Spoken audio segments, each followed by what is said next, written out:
aqui com relação à ação judicial contra o INSS. São informações muito importantes que eu tenho certeza que ninguém te contou, que você não sabe dessa informação, desse conhecimento e que você tem muitas dúvidas.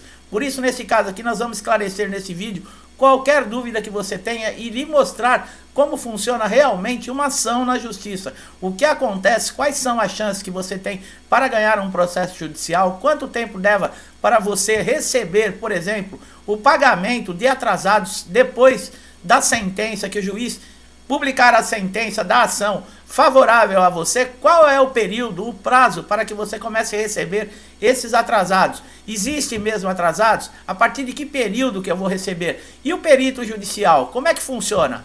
Qual o peso da decisão dessa perícia judicial? O que o magistrado, no caso, leva em consideração, o que é mais importante para que o juiz possa ter uma decisão que realmente atenda os direitos, tanto do INSS, como também de você segurado, porque existem ações na justiça que também são favoráveis ao INSS, tá bom, pessoal? Não quer dizer que você vai entrar com um processo aí judicial e você vai ganhar a ação. A justiça não funciona assim.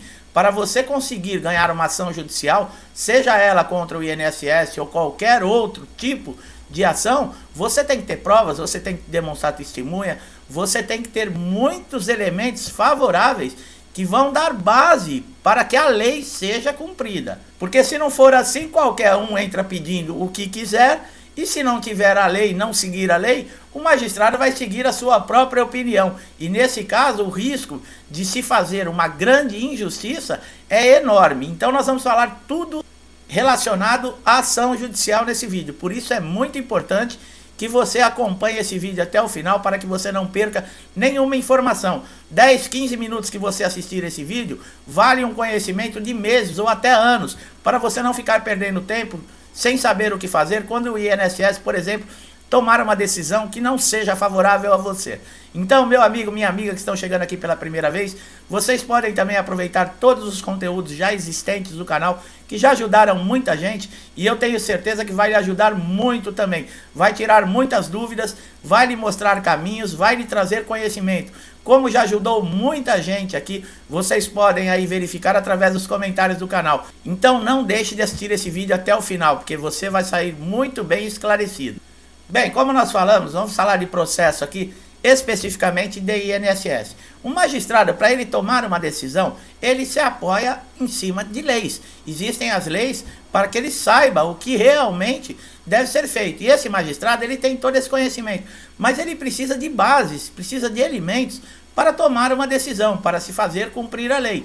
Quando um segurado do INSS, que teve seu pedido negado, por exemplo, um pedido de auxílio-doença, um pedido de pensão por morte, um pedido de auxílio-acidente, o INSS legou, por exemplo, foi necessário, nos benefícios de incapacidade, se passar por uma perícia judicial. Esse benefício foi negado, o perito não constatou nenhuma incapacidade e não respeitou, muitas vezes injustamente, o direito desse segurado. O que acontece? Esse segurado vai e recorre à justiça. Um processo judicial, ele é diferente do INSS, tanto os prazos como os trâmites.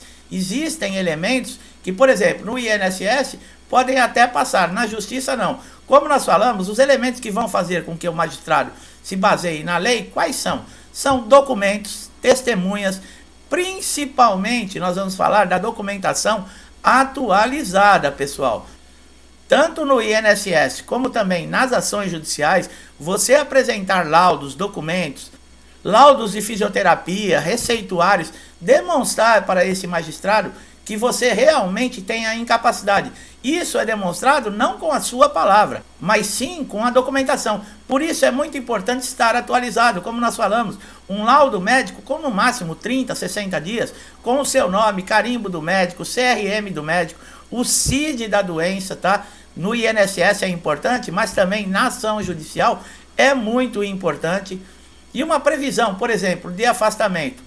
A partir do momento que essa ação chega na mão do magistrado, ele vai verificar, é necessário para os benefícios de incapacidade, como nós falamos, de perícias judiciais. Nesse processo, ele já vai ver que o INSS negou, no caso, a perícia, constatou que não existia incapacidade. Ele não vai julgar em cima da decisão do perito. O magistrado, ele tem à disposição dentro da justiça peritos judiciais. Existem peritos judiciais para todos os tipos de processo. Para o INSS, esses peritos judiciais geralmente são especialistas médicos. Por exemplo, no caso de ortopedia, neurologia, que são os pedidos de incapacidade mais solicitados dentro do INSS e também os que têm mais ação judicial, principalmente o de incapacidade temporária, que é o antigo auxílio-doença. Então, o que o magistrado ele vai fazer?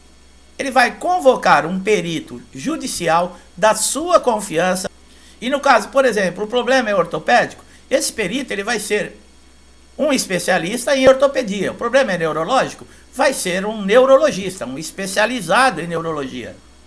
Como também tem problemas psiquiátricos, existem diversos problemas e o magistrado vai procurar adequar esse perito para que ele seja um especialista nessa área. Agora, a palavra do perito, ela define o processo?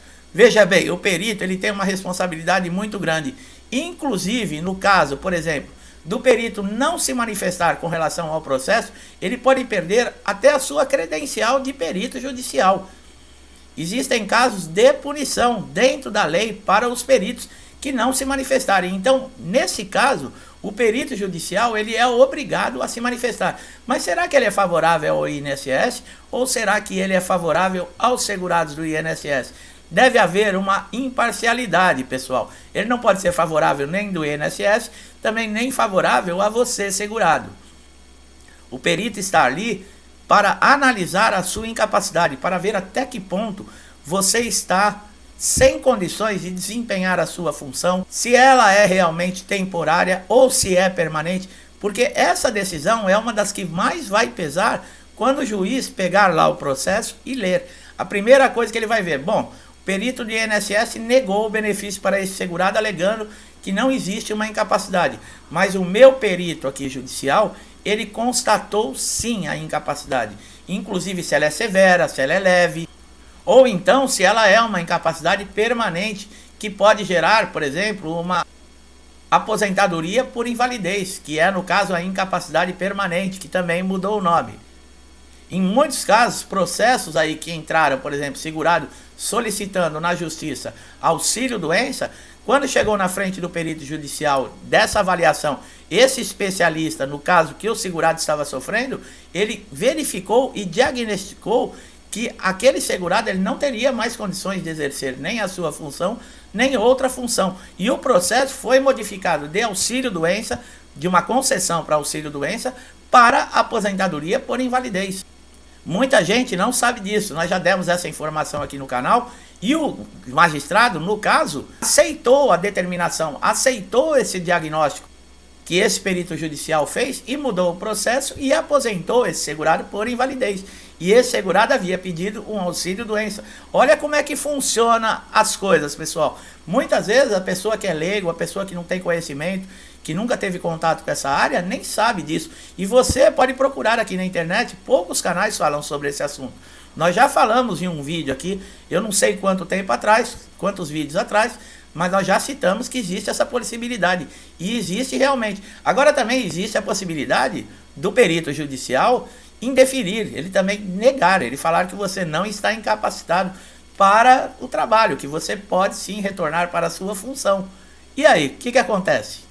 Acabou o processo? O perito falou que não? Como é que funciona tudo isso? Bem, existem casos que o próprio juiz, o próprio magistrado, ele chama esse segurado, por exemplo, para fazer uma entrevista com esse segurado. Muitas vezes nessa entrevista nós já falamos que quando o juiz detecta, por exemplo, que esse segurado ele está passando por um problema que pode colocar em risco até a subsistência da sua família, por ele não ter nenhum outro tipo de renda e estar aguardando a decisão do processo para poder pagar as suas contas, receber o que é direito, pagar as suas contas, sustentar a sua família, muitas vezes o próprio magistrado já concede a tutela antecipada, como nós já falamos em outros vídeos aqui. Não é obrigatório e não é um caso que acontece sempre. Mas você pode colocar a sua situação para o juiz, num caso, numa entrevista que você tiver com ele. Nesse caso do perito judicial, se você contestar, por exemplo, essa decisão que foi indeferida pelo perito judicial, o juiz pode determinar que você faça uma nova perícia com outro perito. Mas aí também entra o que nós sempre falamos, né, pessoal? O corporativismo. Um perito judicial, especializado em ortopedia, por exemplo, ele não vai negar a decisão e o diagnóstico de um outro perito judicial especializado em ortopedia. Quer dizer, fica sem saída. Nesse caso, foi indeferido, o juiz pode levar em consideração, porque é a parte mais importante da comprovação que existe o direito de você receber o benefício. É o diagnóstico, sim, da incapacidade. A partir do momento que não é detectado essa incapacidade, fica muito difícil você conseguir uma decisão favorável a você, né? E o magistrado ele vai levar isso em consideração. Encerra-se o processo, você não conseguiu o benefício. O que você deve fazer? Bem, você pode entrar no INSS novamente com um novo pedido para tentar conseguir um novo benefício. Agora, no caso, você que está empregado, você retorna para a sua empresa, porque a partir do momento que essa ação foi indeferida e você perde lá no INSS, o INSS negou, a ação judicial também, ela foi indeferida, você retorna para a sua empresa. Quando você chega na sua empresa, você vai ter que passar novamente por um médico do trabalho. E esse médico do trabalho, ele vai ter conhecimento de tudo que está acontecendo com você. Você retorna ao seu trabalho. Você, que está empregado, é claro. O que acontece? Para você conseguir um afastamento e solicitar novamente um pedido de benefício no INSS, você vai ter que pegar novamente um atestado, um afastamento de 15 dias. A partir do 16º dia, você vai entrar no INSS, vai começar tudo de novo, aquela história de passar por perícia, de juntar documentação, de atestar novamente se você está incapacitado ou não. Quer dizer, é uma novela, pessoal. Chega a ser uma novela, mas isso acontece. Esse é um dos motivos também que nós vivemos falando para você deixar toda a sua documentação guardada num lugar que você vai evitar que, por exemplo, dobre, mole, que fique ilegível os dados que consta, por exemplo, num laudo. É muito importante você guardar essa documentação com responsabilidade, porque dentro de um processo judicial, você vai precisar sim. Agora, a decisão judicial sendo favorável a você, você vai ter um período de espera para receber, para começar a receber, por exemplo, os seus atrasados e do INSS. Geralmente se demora entre 60 dias, mais ou menos. A decisão judicial sendo favorável a você, já é enviado para cálculos esse processo. E a partir de que data vai ser feito esses cálculos para esses atrasados? A partir daquele primeiro pedido, daquele primeiro requerimento que você fez no INSS. A partir daquela data, você passa a ter direito, através do processo judicial. A justiça ela não vai te pagar atrasados a partir do momento que você entrou na justiça.